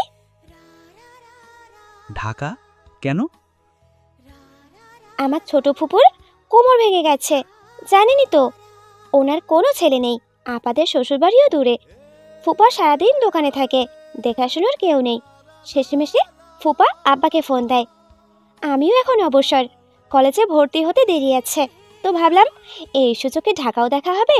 আর আপনি তো কথা দিয়েছেন শহরটা ঘুরিয়ে দেখাবেন। পলাশ কিছুক্ষণ চুপ করে থেকে বলল। তোর ফুপুর বাসা কোন জায়গায়? মতিঝিল। আবার কমলাপুরের বাসে তুলে দেবে, সেখান থেকে ফুপা এসে নিয়ে যাবে। বাসে তুলে দিবে? মানে তুই একা আসবি এতটা পথ? পারবি তুই একা বাসে উঠতে? আগে কখনো একা বাসে উঠেছো? পলাশের কণ্ঠে রাগের আভাস টের পেয়ে ফুলকে শান্ত করার চেষ্টা করল। আপনি তো জানেনই আবার নতুন দোকান দিয়েছে। এই অবস্থায় দোকান রেখে তিনি কিভাবে আসবেন বলুন? পলাশ একটু শান্ত হলো কথাটা শুনে। সেই ফাঁকে ফুল বলল। আমি আসতে পারবো পলাশ ভাই, কতদিন আপনাকে দেখি না, আমার দম বন্ধ হয়ে আসছে যেন। শেষের কথাগুলো গলায় কাঁপুনি নিয়ে এলো। ভেজা কণ্ঠে বলায় পলাশের বুকের ভেতর চাপা ব্যথা অনুভূত হলো। সে নিজেও যে ছটফট করেছে ফুলকে দেখার জন্য, সেটা তো আর ফুল লুকাতে পারছে না। কিছুক্ষণ চুপ থেকে বলল। তোর ফুপুর নম্বরটা মেসেজ করে দে ফুল। কেন? সমস্যা কোথায়? সবাই তো জানে আমাদের কথা। ফুপুকে ফোনে বলবো, ফুপাকে পাঠাতে হবে না, আমি নিজেই তোকে বাসায় পৌঁছে দেব। তোর ফুপার উপর আমার ভরসা নেই, যদি দেরি করে আসে তখন কি হবে? পলাশের কথায় ঠোঁট কামড়ে হেসে উঠল ফুল, বলল। আজ তাহলে আমাদের দেখা হচ্ছে পলাশ ভাই। ফুল রানী। ঘড়ির দিকে তাকিয়ে পলাশ হঠাৎ তাড়াহুড়ো করে বলল। শোন, আমার হাতে সময় কম, কিছু কথা বলছি, এক কান দিয়ে শুনলে চলবে না। আমি 2 কান দিয়ে শুনবো পলাশ ভাই। ফাজলামু বন্ধ রাখ ফাজিল। আমার কিন্তু ভয় করছে খুব, যা বলছি শোন। বাসে উঠেই সঙ্গে সঙ্গে আমাকে মেসেজ দিবি, তোর আব্বাকে বলিস জানালার সিটি যেন দেয়। কোনো পুরুষ বসতে চাইলে বলবি লোক আছে, পরে মহিলা আসলে দিবি। সঙ্গে পলিথিন আর পানির বোতল রাখবি। ফোনটা এখনই চার্জেতে, আমি কল করলে সঙ্গে সঙ্গে ধরবি। একটু দেরি হলে তোকে কিন্তু আস্ত চিবিয়ে খেয়ে ফেলবো। আর কেউ কিছু দিলে খাবি না, ভুলেও ঘুমাবি না। চিন্তা করিস না, তুই পৌঁছানোর আগেই আমি স্ট্যান্ডে পৌঁছে যাব। শুনছিস? হ্যাঁ হ্যাঁ শুনছি, মনে থাকবে সব। এখন রাখছি। ফুল ফোনটা রাখার আগে হঠাৎ পলাশ ডেকে উঠল। ফুল, হুম। ঈদের সাদা জামাটা আছে না, ওটাই পরে আসবি প্লিজ। বাস থেকে যেন একটা সাদা পরি নামতে দেখি, আর আমি বুকে হাত চেপে বসে পড়ি। যা বলেই ফোন কেটে দিল ফুল। পলাশ ঠোঁট কামড়ে হেসে ফোন নামালো। ঘাড় ঘুরে দাঁড়াতেই চমকে গেল, সামনেই সুহাস আর লিঙ্কন ভুরু কুচকে তার দিকে তাকিয়ে আছে। পলাশ হকচকিয়ে গেল। সত্যি এই মেয়ের সাথে কথা বলে যেন পুরো পৃথিবীটা ভুলে যায় সে। পলাশ থতমত ভাব কাটানোর জন্য গলা খাকারি দিয়ে বলল, কি কি হয়েছে? এভাবে তাকিয়ে আছিস কেন? সুহাস কিছু বলতে যাবে, তার আগেই লিঙ্কন বলে উঠল, দোস্ত, তোর জন্য আমার ঝাক্কাস একটা আইডিয়া আসছে রে। কি? সামনে পুজো উপলক্ষে আমার এক বন্ধুরা বাপের দোকানে 25% ডিসকাউন্ট রয়েছে। সময়কাল সকাল 12টা পর্যন্ত। তুই চাইলে ফুলের জন্য ওখান থেকে রিং কিনতে পারিস, যেহেতু তোর হাতেও পর্যাপ্ত টাকা নেই। আর ধৈর্যের খাতায় ফুরিয়ে আসছে। তোর কাছে 12,000 আছে না? চল, 12,000-এর মধ্যে হয়ে যাবে। লিঙ্কনের কথাবার্তা সুহাসের পছন্দ হলো না। সে লিঙ্কনের অতীতের বেশ কিছু কুকীর্তির সাক্ষী। লিঙ্কনের সাথে তার চলাফেরা শৈশব থেকে।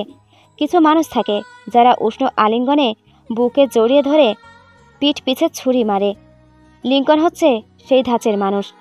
সুহাস কিছু বলতে চাইল, তবে তার আগেই পলাশ বেশ কৌতূহল হয়ে বলল, সত্যি বলছিস দোস্ত? লিখন পলাশের কাঁধে চাপস মেরে বলল, শালা তুমি কি আমায় লগে যে তোমার লগে মিথ্যা বলবো? লিঙ্কনের কথায় পলাশ হেসে ফেলল, বলল, তাহলে চল দোস্ত, এখনই যাই। আজকে আর পড়ামো না, শুভ কাজটা তবে আজই সেরে পেলব। উঠ দোস্ত, পরে দেরি হয়ে যাবে। আমাকে না পেলে ফুল আবার ভয় পেয়ে যাবে। খুব ভীত আমার ফুল। লিঙ্কন উঠে দাঁড়ালো। পলাশ নির্ভীক কঠিন মুখে বসে থাকা সুহাসের দিকে তাকিয়ে বলল, কিরে, তুই যাবি? সুহাসের মন মানছে না পলাশকে লিঙ্কনের সাথে একা ছাড়তে। পলাশ গ্রামের ছেলে, আধুনিক হলেও খুবই সরল, তবে প্রতিকূল। এই মুহূর্তে সুহাস অপারগ। তাকে হসপিটালে যেতে হবে দুপুরের খাবার নিয়ে। বড় বোন ঢাকা মেডিকেলে আছে। পরশু দেবীর মতো দেখতে একটি ফুটফুটে কন্যা সন্তান জন্ম দিয়েছে। সুহাস নিচু গলায় বলল, দোস্ত জানিসই তো, দিদি হসপিটালে। বাক্যের শেষে দাড়ি বসানোর আগেই লিঙ্কন আগ বাড়িয়ে ভণ্ডের পীড়ের মতো ভালো মানুষই বলে উঠল, আচ্ছা থাক দোস্ত, তোর যেতে হবে না, আমি আসছি তো। সন্ধ্যায় ক্যাম্পাসে দেখা হচ্ছে। লিঙ্কন দ্রুত সুহাসকে বিদায় জানিয়ে সেখান থেকে প্রস্থান করল পলাশকে নিয়ে। সুহাস প্রকৃতির অগোচরে হতদম্বের শ্বাসটা নীরবেই ছাড়ল।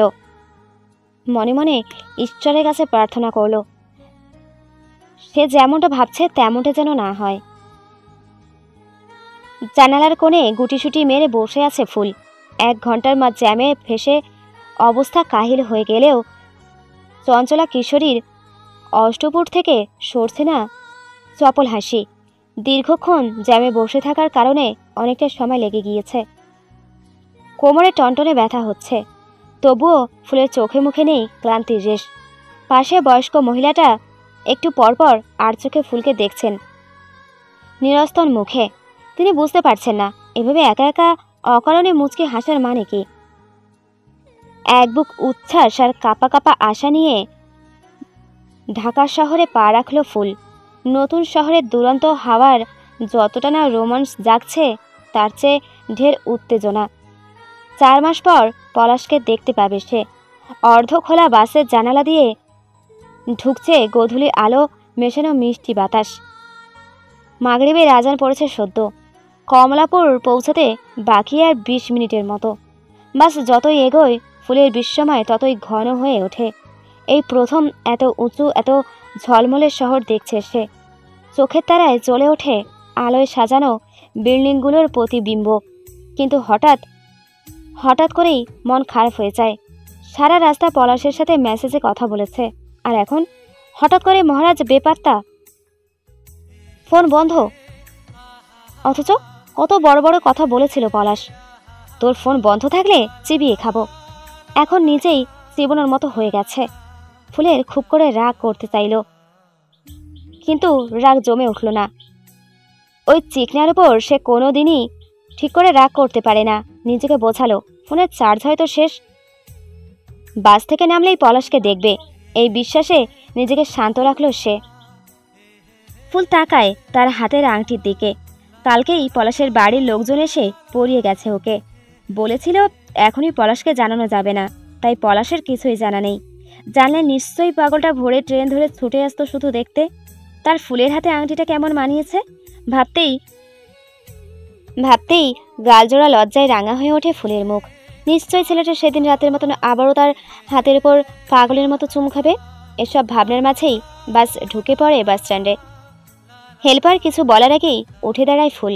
এতক্ষণ পথের শান্তি ছিল, এখন ভেতরে জমে উঠেছে অদ্ভুত অস্বস্তি, লজ্জা, উত্তেজনা, আনন্দ সব মিলেমিশে বুকের ভেতর কি যেন এক অনির্বাচনীয় আলোড়ন। 4 মাসের খরা পেরিয়ে আজ সে দেখতে পাবে তার পলাশকে। ফুলের হৃদয় যেন বাঁধ ভাঙা নদীর মতো ছুটে চলেছে সেই বহু প্রতীক্ষিত চোখ জোড়ার দিকে। দীর্ঘদিন ঢাকায় থাকার পরেও পলাশ রাস্তাঘাট সম্পর্কে তেমন অবগত নয়। সে তার জীবনের মূল্যবানে 4টা মাস নিজের পড়াশুনো আর টিউশনিতে ব্যয় করেছে। তাই চারপাশটাই তার জন্য একরকম অজানা ভিনদেশীদের মতো। লিঙ্কনের সাথে মতিঝিলের একটি গোল্ডেনের দোকান থেকে 11,500 টাকা দিয়ে 8 পৌড়ে একটি রিং কিনেছে পলাশ। রিংয়ের বক্সটি বর্তমানে খুবই নিরাপদে তার বুকের বাঁ পাশের পকেটে অবস্থান করছে। প্যান্টের পকেটে রাখেনি পলাশ, যদি চুরি হয়ে যায়। অতি ক্ষুদ্র আকৃতির মূল্যবান জিনিসটি কেনার পর থেকেই প্রতিটি পাঁজরে ফাঁকে ফাঁকে অদ্ভুত এক শান্তি অনুভব করছে পলাশ। উসখুস করছে কখন ফুলের কলিকমল আঙুলে অধিকার সুলভ পরিয়ে দেবে, অতঃপর জুড়বে তার অধিকার। একটি চিপা গলি দিয়ে হাঁটছে পলাশ আর লিঙ্কন। পলাশ এই জায়গাটার সাথে একদমই অপরিচিত। এদিকে ধরিত্রীতে নেমে আসছে আধারের ঘনঘটা। পদযুগলের প্রতিটি কদমের সাথে পলাশের চিন্তা বাড়তে লাগলো। সে উদ্গ্রীব হয়ে লিঙ্কনের কাছে জানতে চাইল, দোস্ত, এখান থেকে কমলাপুর যেতে আর কতক্ষণ? জায়গা যেমন অন্ধকার নীরব, চল অন্য দিক দিয়ে যাই। আমার কেমন লাগছে? লিঙ্কনের গলাটা কেমন অদ্ভুত শোনালো। কেমন লাগছে? জানি না, আমার একদমই ভালো লাগছে না। অন্য রাস্তা দিয়ে চল। আমাকে আজ আজানের আগে বাস স্ট্যান্ডে থাকতে হবে। ফুল বাস থেকে নেমে আমাকে না পেলে খুব চিন্তা করবে। ফুলের কাছে এই শহরটা একদমই অচেনা। লিঙ্কন কিছু বলতে যাবে, ঠিক তখনই একটি সরু গলির ভেতর থেকে ছায়ার মতো উদয় হলো কয়েকজন। তাদের হাতে ধারালো চাপাতি, মুখ ঢাকা কালো মুখোশে। অদৃশ্যতা এতটাই হঠাৎ আর ভয়াবহ ছিল যে পলাশের সারা শরীরে কাঁটার মতো শিহরণ ছড়িয়ে পড়ল। মুহূর্তেই দুদিক থেকে ঘিরে ফেলল তারা। আশেপাশে কোথাও কেউ নেই। ঠিক এমন সময় লিঙ্কন হঠাৎ পলাশকে ফেলে পালিয়ে গেল দৌড়ে। আরও অদ্ভুত, ছেলেগুলোর একজনও তাকে আটকানোর চেষ্টা করল না। পলাশের বুকটা ধসে পড়ে ভেতর থেকে। সে আর কিছু না বুঝলেও এটুকু বুঝতে দেরি হলো না যে লিঙ্কন এই নাটকের অংশ, এই ফাঁদেরই কারিগর। মুখোশধারীদের একজন পলাশের গলায় চাপাতি ঠেকিয়ে গর্জে উঠল, সঙ্গে যা আছে সব দে, মোবাইল, টাকা, ঘড়ি সব। একটা আওয়াজ করলে গলা ফালাই দিমু। পলাশ স্তব্ধ, রক্তশূন্য চোখে সে তাকিয়ে থাকে লোকটার দিকে। তার হাত ছুটে যায় বুকের পকেটে। এমন পরিস্থিতির সঙ্গে সে অপরিচিত। বন্ধুর বিশ্বাসঘাতকতায় এভাবে প্রথমবার ধাক্কা খেল সে। এতটাই বিমূঢ় হয়ে পড়ে যে তার মুখে দিয়ে একটি কথাও বেরোয় না। ফুলের খুব কান্না পাচ্ছে। এই অচেনা শহরে একা একটা মেয়ে কতক্ষণ আর দাঁড়িয়ে থাকতে পারে? ও শুধু এদিক ওদিক তাকাচ্ছে। অজানা ভয় যেন হাতের ভিতরে ঢুকে গেছে। গাড়ির হর্ন বাজলেই বুক ধক করে ওঠে। পলাশের নাম্বার বারবার ট্রাই করলেও কাজ হয়নি, এখনও বন্ধ। 20 মিনিট পার, তবুও কোথাও দেখা নেই পলাশের। রাস্তাঘাট কিছুই চেনে না ফুল। এর মাঝেও বাড়ি থেকে একের পর এক ফোন আসছে। শেষেমেশে কান্না আর আটকে রাখা গেল না। চোখের জল ঢাল হয়ে নামলো গাল বেয়ে। তার এই অসহায় কান্না দূর থেকে লক্ষ্য করছিল 3 জন ছেলে বন্ধু। এবার তারা এগিয়ে এলো, মুখে মানবতার মুখোশ। একজন কোমল গলায় বলল, কি হয়েছে বোন, কান্না করছো কেন? কোনো সমস্যা? ফুল চমকে উঠল। পেছন ফিরে ওদের এতটা কাছে দেখে ভয়ে গা শিউরে উঠল। আতঙ্কে 2 কদম পিছিয়ে গেল সে। চোখের জল মুছে কাপা গলায় বলল, না, কিছু না, আপনারা যান। 3 জন একে অপরের দিকে তাকিয়ে মৃদু হাসল। এবার একজন বলল, ভয় পেও না, আমরা তোমার ভাইয়ের মতোই। আমারও তোমার বয়সী বোন আছে। একা মেয়ে মানুষ এভাবে দাঁড়িয়ে কাঁদছো, ভাবলাম হয়তো বিপদে পড়েছ। তুমি কোথা থেকে এসেছো? গ্রাম থেকে। ঢাকায় নতুন? ফুল মাথা নিচু করে হ্যাঁ বলল। চোখের কোণে তখনও টলমল। এবার আরেকজন এগিয়ে এলো। তার নিঃশ্বাসেও বিশ্রী গন্ধ, যাতে ফুলের পেট মোচড় দিয়ে উঠল। সে নাক চেপে বলল, আমার পলাশ ভাই আসছে, আপনারা দয়া করে যান। লোকটার সুর নরম করে বলল, আর রাত হয়ে গেছে তো, তোমার ভাই হয়তো জ্যামে আটকা পড়েছে। ঢাকার জ্যাম যে কি ভয়ঙ্কর। তোমার বাসার ঠিকানা আছে, চলো পৌঁছে দিই।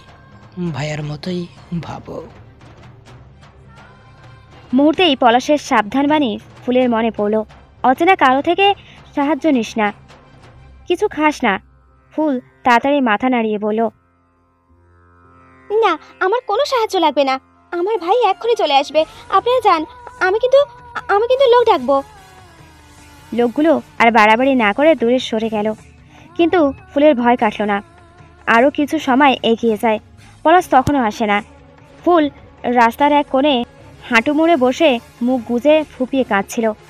হঠাৎ আগে সেই 3 জনের একজন দৌড়ে এসে হাহাকার করে উঠল, এই মেয়ে, তোমার পলাশ ভাই অ্যাক্সিডেন্ট করেছে, মাথা থেকে অনেক রক্ত বের হচ্ছে। পলাশ ভাই এই নাম শোনা মাত্র ফুলের চোখে পৃথিবী ঘোলাটে হয়ে উঠল। সে আর কিছু ভাবল না, জিজ্ঞাসা করলো না তারা কিভাবে জানে ফুলের পলাশ দেখতে কেমন। শুধু ব্যাগ ফেলে পাগলের মতো দৌড়ে গেল লোকটার পেছনে। ভয় ভুলে বুদ্ধি ভুলে সে শুধু ছুটল পলাশের জন্য। রক্তে ভেজা শরীর নিয়ে পলাশ ছুটে এলো বাসস্ট্যান্ডে। সুদীর্ঘ উচ্চতায় জুবুথুবু দেহটা কাঁপছে অনবরত। পাগলের মতো সে একের পর এক বাসে খুঁজতে থাকে তার ফুলকে। পলাশ জানে সে বলেছিল আসবে, তবে ফুল এখান থেকে এক পাও নড়বে না। যতই দেরি হোক ফুল অপেক্ষা করবে। এশার আজান পড়েছে কিছুক্ষণ আগেই। পলাশ তখনও দম নেয়নি। মোবাইল, টাকা, ঘড়ি সব কিছু লুটে নিয়েছে তারা। কিন্তু পলাশ প্রাণপণে চেষ্টা করেছিল সেই একমাত্র মূল্যবান জিনিসটা রক্ষা করতে। ফুলের জন্য কেনা আংটিটা। শেষমেশ চালাকির আশ্রয়ে সেটা লুকিয়ে ফেলতে পারলেও তাতেই মাথা ফেটে রক্ত ঝরেছে, যাতে করে তারা আরও হিংস্র হয়ে উঠেছিল। পলাশকে মেরে রক্তে ভাসিয়ে রাস্তায় ফেলে রেখে চলে যায়। কিন্তু পলাশের শুয়ে থাকলে তো চলবে না। ফুল অপেক্ষা করছে তার জন্য। এই এক চিন্তা তাকে টেনে তোলে রক্তাক্ত পথ থেকে। পলাশ ছুটে বেড়ায় রক্তাক্ত পায়ে, ঝাপসা চোখে গলির পর গলি পেরিয়ে অবশেষে খুঁজে পায় এক ফালি আশার আলো। মহাসড়ক। পথচারীদের প্রশ্ন করতে করতে সে হেঁটে পৌঁছায় মতিঝিল মেট্রো স্টেশনে। সেখান থেকে কমলাপুর বাসস্ট্যান্ডের ভাড়া 30 টাকা, কিন্তু পশুরা তার কাছে 1 টাকাও কানাকড়ি রাখেনি। পলাশ রাস্তায় দাঁড়িয়ে পাগলের মতো চিৎকার করতে থাকে ফুল ফুল করে। তার হাতে মোবাইল নেই, ফোন করার উপায়ও নেই। পলাশ সাহায্য চায়, টাকাও চায়, ফোনও চায়, কিন্তু কেউ এগিয়ে আসে না। সবাই তাকে দেখে পাগল ভাবে, ভয় পায় রক্তমাখা কাপড় দেখে। তবুও অন্ধকারের মাঝে একটা দীপ্ত বিন্দু থাকে, একজন পথচারী। লোকটা অচেনা, অথচ দেবদূতের মতো আশ্বাসের হাত বাড়ায়। নিজের বাইকে তুলে পলাশকে পৌঁছে দেয় কমলাপুর বাসস্ট্যান্ডে। পথে সেই লোকটার ফোন দিয়ে বারবার চেষ্টা করে পলাশ। ফুলের নাম্বার ডায়াল করে, আবারও, কিন্তু প্রতিবার একই উত্তর ভেসে আসে। সংযোগ প্রদান করা সম্ভব নয়। পলাশ বাসস্ট্যান্ডের প্রতিটি মুখের দিকে তাকিয়ে শুধু একটা প্রশ্নই ছুড়ে দিয়েছিল। এইখানে সাদা জামা পরা একটা মেয়ে ছিল, খুব সুন্দরী, চোখে জল ছিল। মুদির দোকানদার, ফেরিওয়ালা, পথচারী, কারো হাত পা না ধরা বাকি রাখেনি পলাশ। সবাইকে ধরল, কান্নাজড়ানো কণ্ঠে মিনতি করল, কিন্তু কারো চোখে কোনো চিন্তার রেখাও নেই, যেন কেউ কিছুই দেখেনি। শেষমেশ হঠাৎ যেন সব গলা স্তব্ধ হয়ে গেল। পলাশ হাঁটু গেড়ে মাঝ রাস্তায় বসে পড়ল, মাথার চুল ছেড়ে চিৎকার করে উঠল, ফুল, তুই কই রে, আমার ফুল! ঠিক তখনই পাশের চাওয়ালা এগিয়ে এসে পলাশের কাঁধে হাত রাখে, নিচু গলায় বলে, আপনার বর্ণনা অনুযায়ী এক মাইয়ারে এই সামনের গলিতে এক লোকের লগে যাইতে দেখছি। মাইয়াটা জবর কান্না করতেছিল, সাদা কাপড় ছিল গায়ে। পলাশ ছুটতে ছুটতে পৌঁছালো এক পোড়া বাড়ির সামনে। অন্ধকারে ঢেকে থাকা সেই গলির এক কোণায় দাঁড়িয়ে আছে বাড়িটা। ঠিক তখনই পলাশের চোখ গিয়ে ঠেকে গেটের সামনে পড়ে থাকা এক ছোট্ট জুতোতে। পলাশের বুকের ভেতর হঠাৎ কেঁপে উঠল কিছু, একটা ঠান্ডা শ্বাস যেন হৃদয় ছুঁয়ে গেল। পলাশ ধীরে ধীরে জুতোটা হাতে তোলে। এ জুতো সে চেনে, খুব ভালো চেনে। গেটের ওপাশে লাল আলোয় আবছা ছায়া ভেসে ওঠে। নিঃশ্বাস বন্ধ করে ভেতরে পা রাখে পলাশ। ভাঙা দরজাটা ঠেলে দিতেই কোকিয়ে ওঠে। এলোমেলোভাবে মেঝের দিকে দৃষ্টি যেতেই পলাশ বুঝতে পারে সে নেই।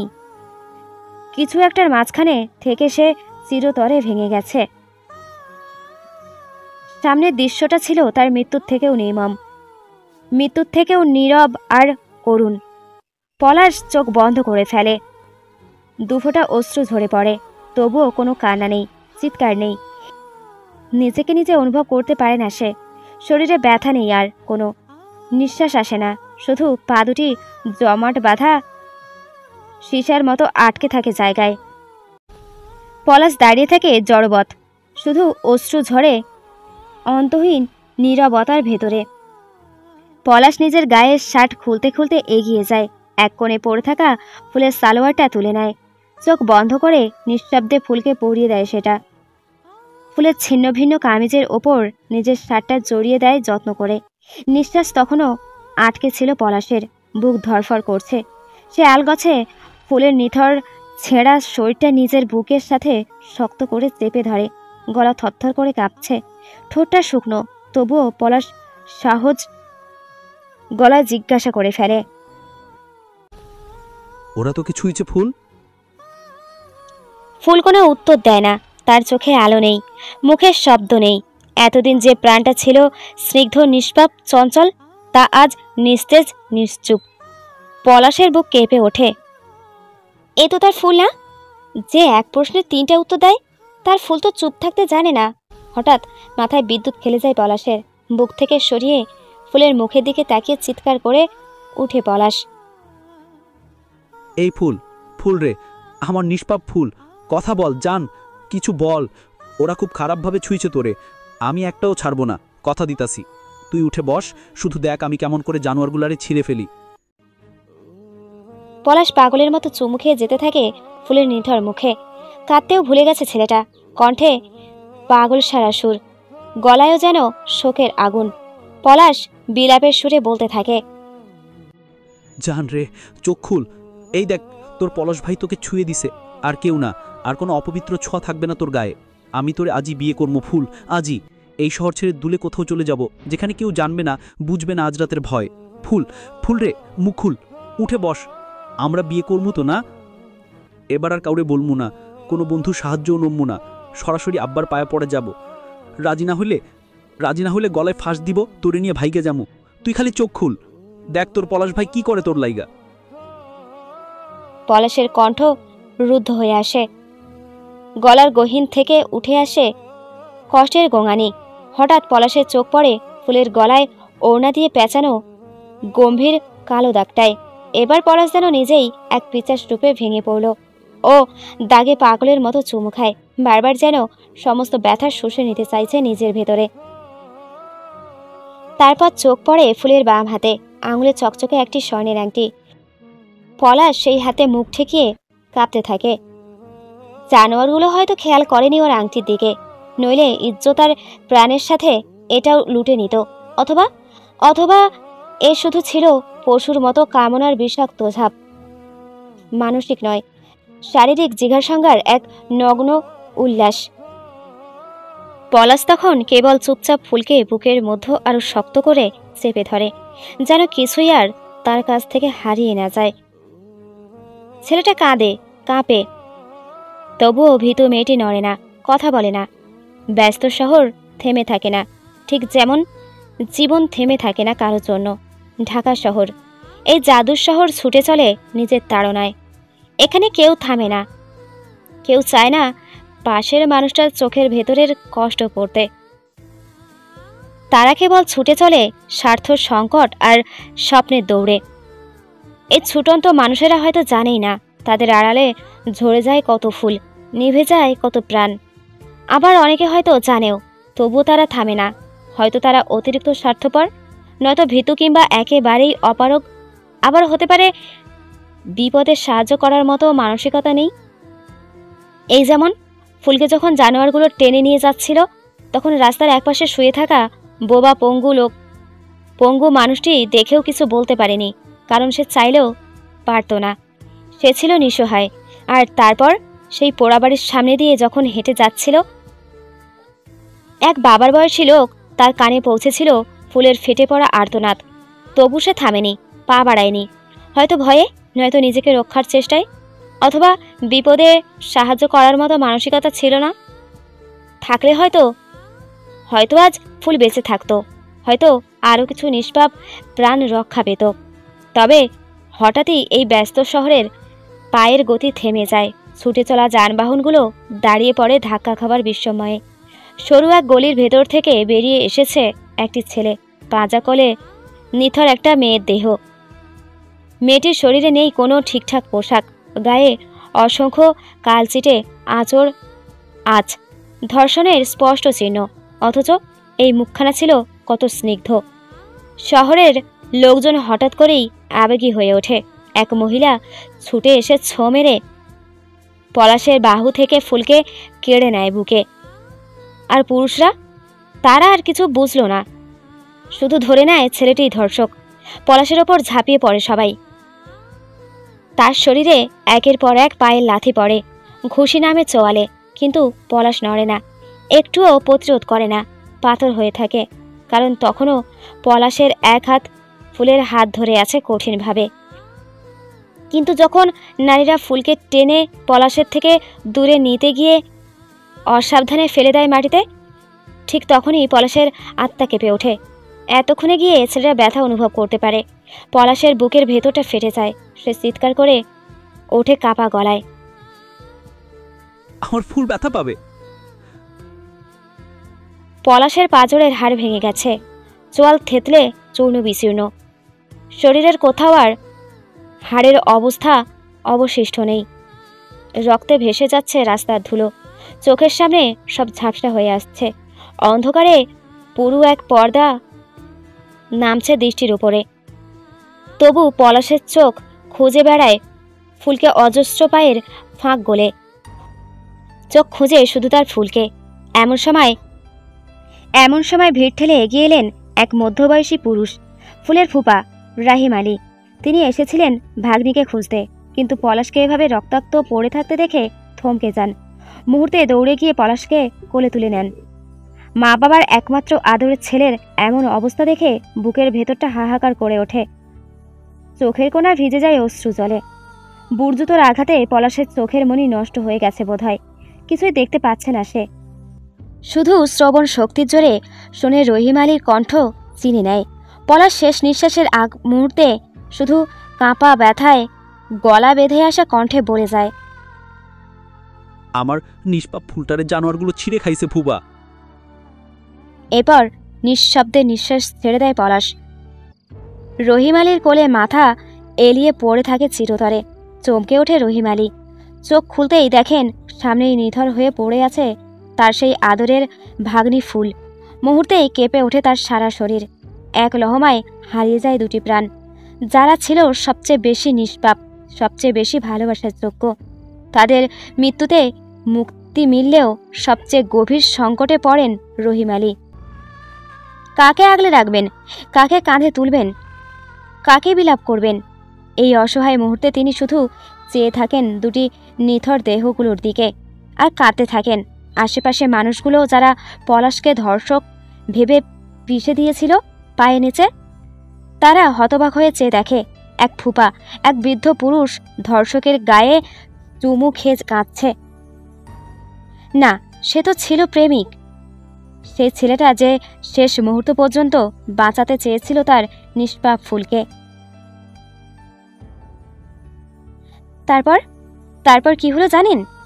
সোশ্যাল মিডিয়ায় ছড়িয়ে পড়ল অসংখ্য ভিডিও, যেখানে দেখা যায় প্রমাণ ছাড়াই এক যুবককে প্রকাশ্যে পিটিয়ে হত্যা করা হয়েছে।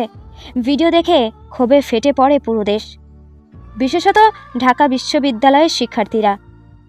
রাজপথ কাঁপিয়ে নামে তারা, কারণ যাকে মারা হলো সে ছিল ডাবিরই এক মেধাবী ছাত্র। শাহবাগ অবরুদ্ধ হয়। ফুলের ফুপা বাদী হয়ে মামলা করেন। প্রশাসন তখনই যেন ঘুম থেকে জাগে।